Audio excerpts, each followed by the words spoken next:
Shalom, selamat pagi saudara-saudara. Mari kita siap-siap menerima renungan pagi. Kita mohon bimbingan Roh Kudus. Ya Tuhan, pagi ini kami rindu mendengar firman-Mu disampaikan. Biarlah Roh-Mu yang kudus membantu kami memberi pengertian sedalam-dalamnya, supaya kami paham akan firman yang kami dengar di pagi ini. Dalam nama Tuhan Yesus, haleluya, amin. Tema renungan pagi ini saudara, yaitu ketika segala hal tidak berjalan seperti yang diharapkan. Yosua 7 ayat 5 berkata demikian, sebab orang-orang Ai menewaskan kira-kira 36 orang dari mereka. Orang-orang Israel itu dikejar dari depan pintu gerbang kota itu sampai ke Shebarim dan dipukul kalah di lereng. Lalu tawarlah hati bangsa itu amat sangat. Nah saudara, hidup ini tidak selalu mulus. Kadang-kadang kita menghadapi kegagalan. Lebih pahit lagi rasanya ketika kita begitu yakin akan sukses, tiba-tiba gagal di tengah jalan. Dan kegagalan itu tanpa kita duga-duga sebelumnya. Yosua mengalami pengalaman seperti itu.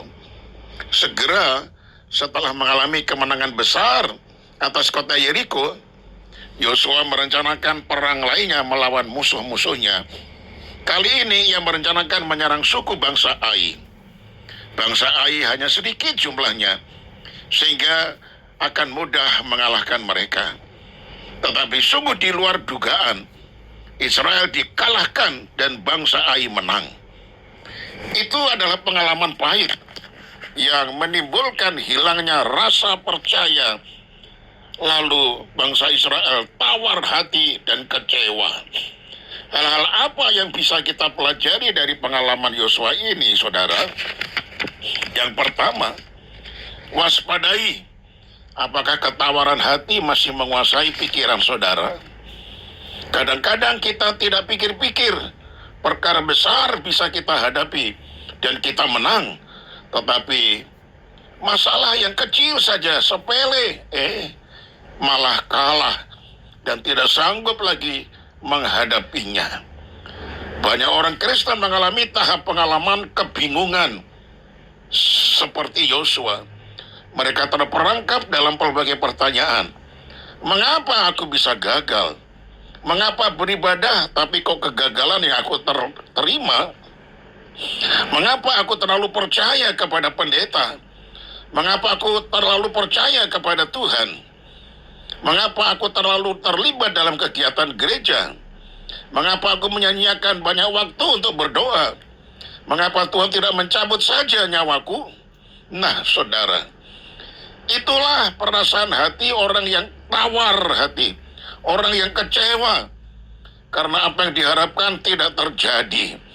Nah, saudaraku, jangan saudara terperangkap dengan pikiran negatif lalu saudara bingung. Nah, saudaraku yang kekasih, lalu apa yang harus kita lakukan?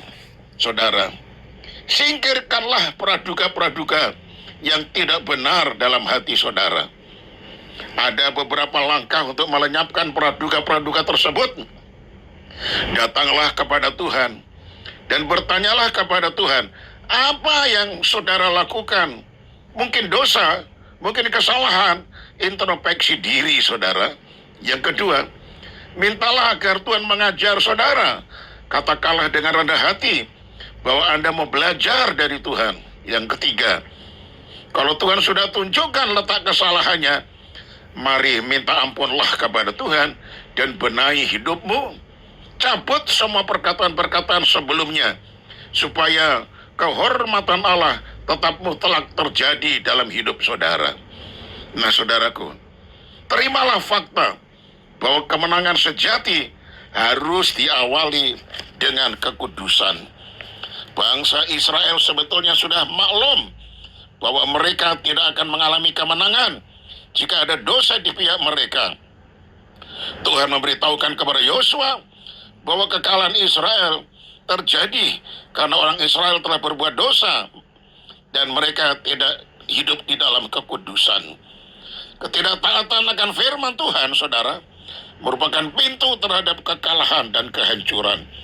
Allah tidak akan tinggal bersama-sama dengan orang yang tidak taat dan tidak mengasihi kepada Tuhan. Jadi sadarlah, Tuhan menuntut kekudusan dalam hidup saudara. Karena tanpa kekudusan, tak seorang pun akan melihat Allah.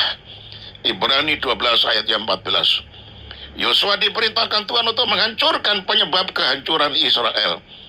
Ternyata Achanlah sebagai biang keroknya. Akhirnya akan mendapatkan hukuman daripada Tuhan. Dan sesudah dosa akan dilenyapkan, maka Israel kembali mengalami kemenangan. Nah saudaraku, setelah masalah dosa diselesaikan, terimalah kemenangan daripada Tuhan. Akhirnya saya tutup dengan kalimat ini. Mintalah ampun kepada Tuhan apabila saudara pernah menuduh Allah itu tidak adil dan dia sebagai penyebab kegagalanmu. Bertobatlah, lalu lihatlah bahwa kemenangan pasti disediakan kepada saudara. Amin. Ya Tuhan Yesus, kadangkala kami sadar apa yang kami harapkan ternyata tidak terjadi. Kami kecewa. Ampunilah kekecewaan kami, karena kami akhirnya menuduh Tuhan yang bukan-bukan. Ampunilah ya Tuhan. Kami mencabut semua perkataan-perkataan negatif yang keluar begitu saja dari mulut kami, karena dasar hati kami sedang kecewa. Kami ingin periksa diri. Ternyata kekalahan itu disebabkan karena ada dosa yang tersembunyi. Ampunilah kami Tuhan. Sucikan kami dengan kuasa darah-Mu. Terima kasih banyak Bapa. Sesudah akan dihukum, dosanya beres, diampuni oleh Tuhan, ternyata Yosua dan Israel kembali mengalami kemenangan demi kemenangan. Dosa menghambat terjadinya berkat dan mujizat. Itu sebabnya ya Tuhan, ampuni sekali lagi kami, biar kami hidup di dalam kekudusan. Karena kemenangan itu harus diawali dengan kekudusan. Kami serahkan aktivitas kami sepanjang hari ini. Tuhan jaga, lindungi, dan pimpin serta berkati kami. Semua anak-anak kami Tuhan jaga, lindungi, dan pelihara. Kalau ada yang sakit, Tuhan jamah dan Tuhan sembuhkanlah ya Tuhan. Segala pujian hormat kami naikkan kepadamu. Di dalam nama Tuhan kami Yesus Kristus kami sudah berdoa. Haleluya. Amin.